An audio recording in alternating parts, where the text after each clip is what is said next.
Welcome to another episode of In the Club. This episode is a very special episode as we are going to be launching our Future Coaches campaign. Future Coaches are events that we run here at Class for Kids. We started doing this last year and they are in the football space, specifically for smaller size football clubs to come along and listen to larger size football club owners, tell their stories and to give their valuable insights across to the smaller clubs to lift them up and elevate them. This year, we're taking Future Coaches on tour. We are going to be in Birmingham, London and Glasgow throughout the end of July and the beginning of August. And it's going to be bigger and better than last year, guaranteed. This year's host we have on board, who is going to be the person Rebecca and I are interviewing in just a second on this very podcast, is the journalist and broadcaster David Tanner. He is very respected in the football field. David came in a few weeks ago. He talked about his career, some of the highlights, some of the celebrities he has met over the years, and how he's going to be involved in the Future Coaches event this year. Now, why do I keep talking about it when I can just say, here is David Tanner. It's great to have you here. You're a journalist, sports pundit. You've been working across many different industries, but football seems to be where you found your calling. Tell us how you got there. Well, that's correct. And as a kid, I wanted to be the commentator on radio. And I've got some cassettes somewhere in my mum's loft of me reading out the newspapers and saying, this is me reading out the sports desk and so on. And I also had in fact, two grandparents who were blind. And one of them, my grandfather, was a really, really big football fan. And he went along to games every week. Blind, totally blind from birth, but went to the football. Now, you might say, why did he do that? But he and all of the other visually impaired people loved the experience of going to the game. They might have had a beer before, who knows? But they got involved in the banter. They got the thrill of the atmosphere, the crowd, and they were really, really knowledgeable about football, my grandparents. So my father was a commentator from a very young age on my grandfather's shoulders initially. And I became a commentator as well. So I was a commentator for the blind. Amazing. From the age of 11 or 12. And I did that right up until I was 16 when I got a Saturday job at Radio Clyde, which was then the big place for live sport in central Scotland before Sky Sports came along. So were you on the shoulders commentating to the match in front of you? Yeah. You must have had the crowd around you as well, like going, yeah, like not just the visually impaired, but everybody must have been like, keep the noise down. Keep the noise down, David. Yeah, it was a great experience, and it was nice to give something back to the organisation that looked after my grandfather. It started in 1937. It's called the Rex Blind Parties. My grandfather was at the very first game, which was on Christmas Day, because in those days they used to work in the morning, Christmas Day. Hard for us to believe. And then go to the football in the afternoon. It was like an ordinary Saturday. And it was Hearts playing at Third Lanark in the top division in Scotland at Cathkin Park. So Third Lanark went bust in the 60s.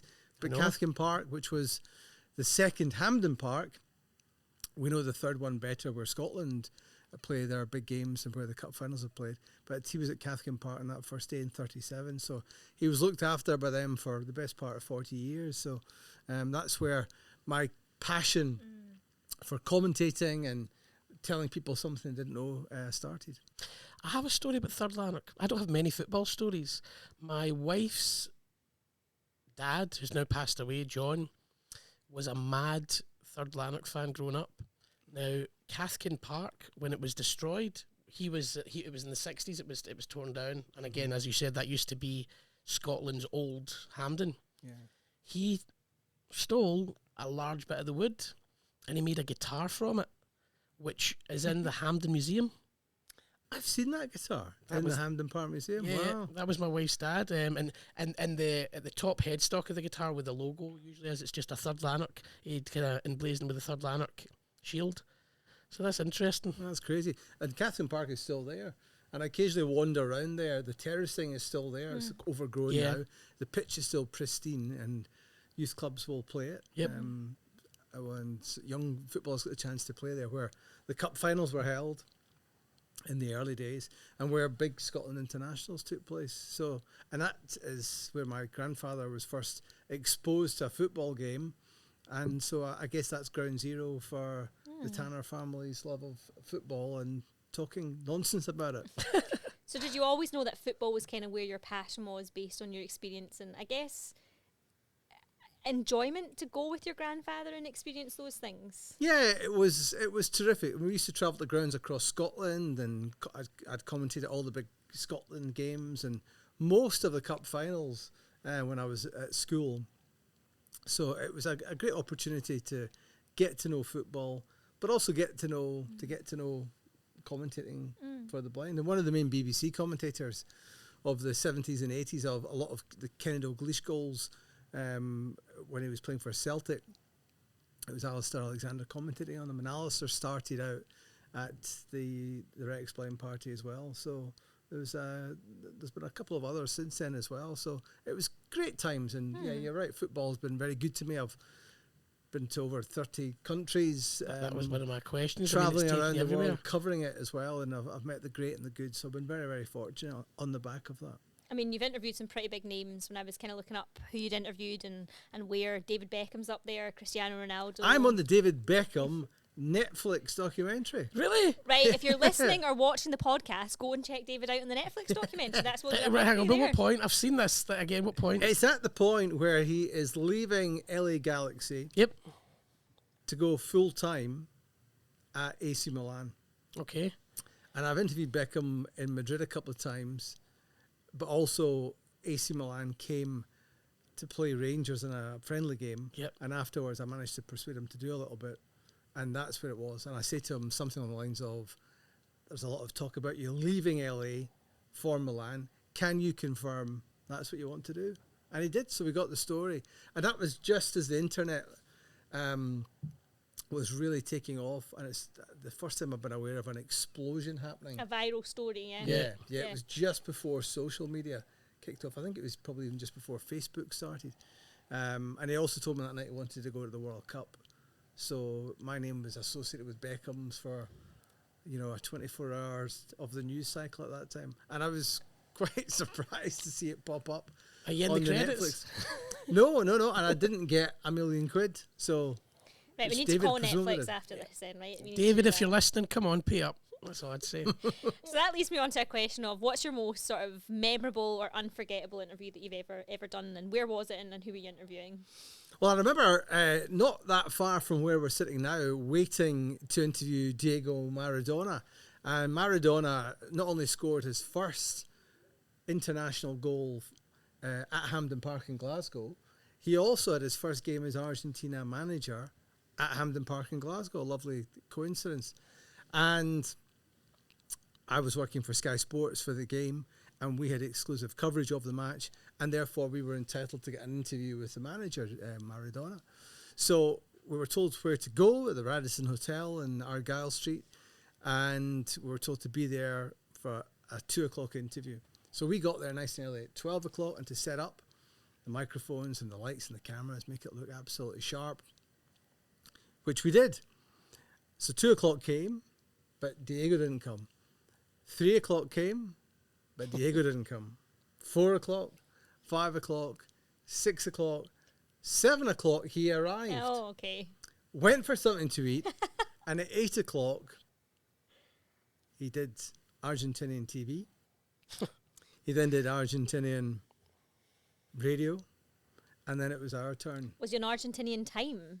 Is there a time difference or something? Is that No, why he was in late? Diego time. Okay, right, He was in, Diego time. I'll turn up when I want time.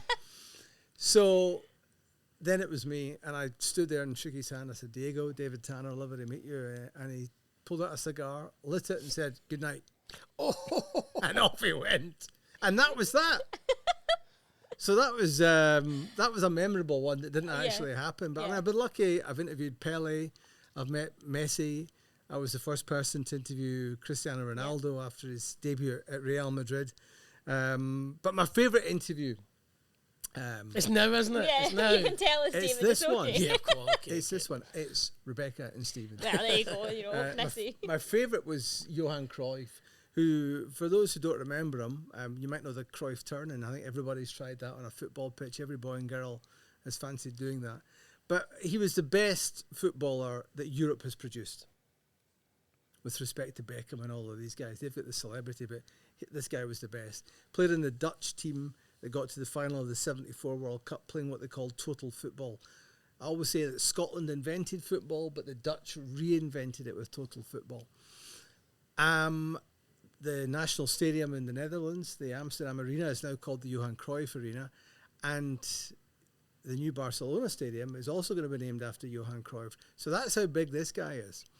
And every year he would come and chat to me when he played golf at the Dunhill in Scotland, and I interviewed him in Amsterdam and in Barcelona as well.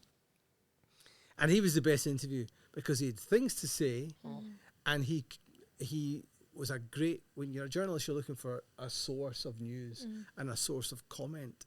And if they know what they're talking about, then they're a really important source. And he, for me, is the ultimate football source. His teams played tiki-taka. He invented tiki-taka. And his first job at Barcelona, his first day as the coach of Barcelona, he asked one of the coaches there, he said, "What about the young players? Tell me about them." The guy said, "Well, actually, the best player at the club is this kid we've got who's playing for the third team called Joseph Guardiola." And he said, "Well, if he's the best player at the club, get him in the first team." So he put Pep Guardiola into the first team as a very young teenager at Barcelona. And then when they won the European Cup in 1992, the first time they won the European Cup, Pep was in the team as the youngest player in that team. So that style of play Guardiola has taken to Barcelona, Bayern Munich, and now Manchester City. So when you watch Manchester City, it's a Cruyff team. Yeah, it's an a evolution. Cruyff blueprint. Right. It's a Cruyff blueprint.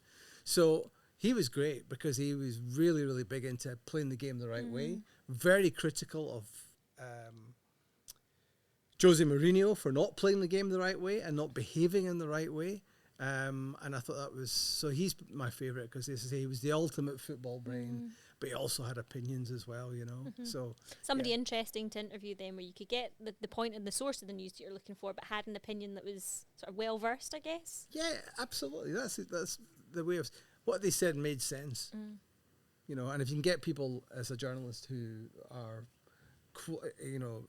experts, and in this case the ultimate expert, then you've done really well. So he was terrific. So really enjoyed Johan Cruyff, and he's number one in my favourite list of interviewees. In my days in the TV studio, Gordon Strachan was terrific, just for being another expert, great personality. Played for Scotland, managed Scotland, won titles with Celtic, did well in the Premier League with Southampton and Coventry. And a great personality as well, someone who just loves talking about football, loves playing football, loves coaching young people and making them better, you know. And at Class for Kids, we're all about that as well. So these are great guys. Great. What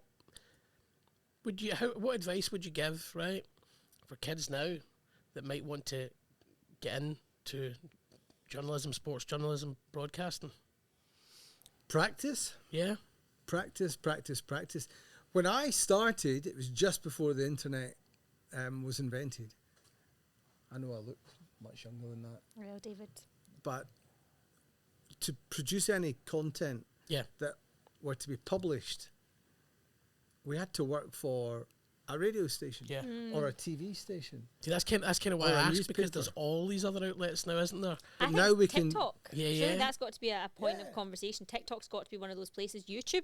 Yeah. You know, giving somebody's commentary on that. Well, now we can self-publish. Yeah. Everybody can self-publish, you know. The minute the website was invented, every company got one. Yep. So every company became a publisher. Yeah. And then when social media was invented, which democratized the written word and publishing it, then we all became publishers. Yeah. So practice, write, publish yourself, build an audience.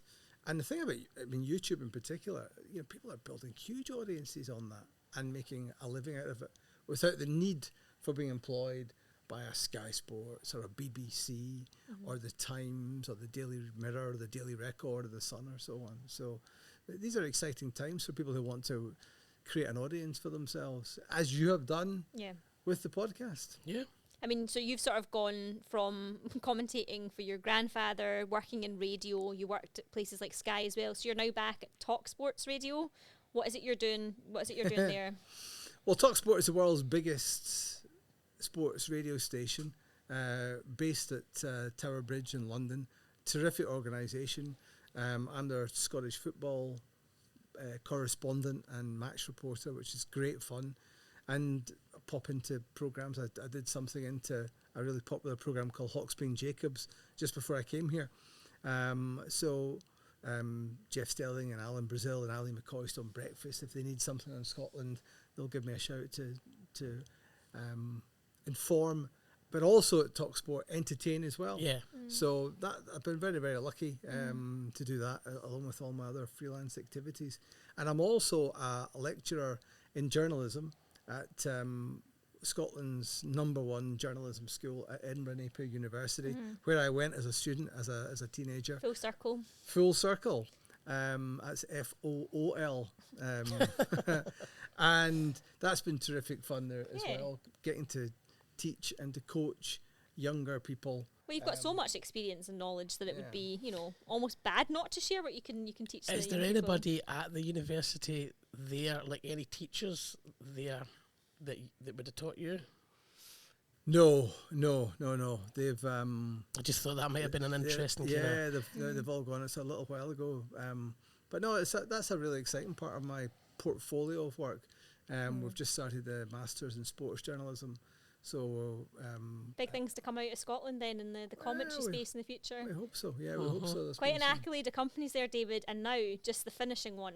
It's class for kids. It's got to be up there, Sky, Edinburgh Napier, Talk Sports, great, but class for kids, come on, it's got to be up there on your portfolio. Yeah, it's really exciting, and I'm really looking forward to it. And I've always been interested in talking to coaches in sport about how they bring young people and children through and allow them to develop their talent.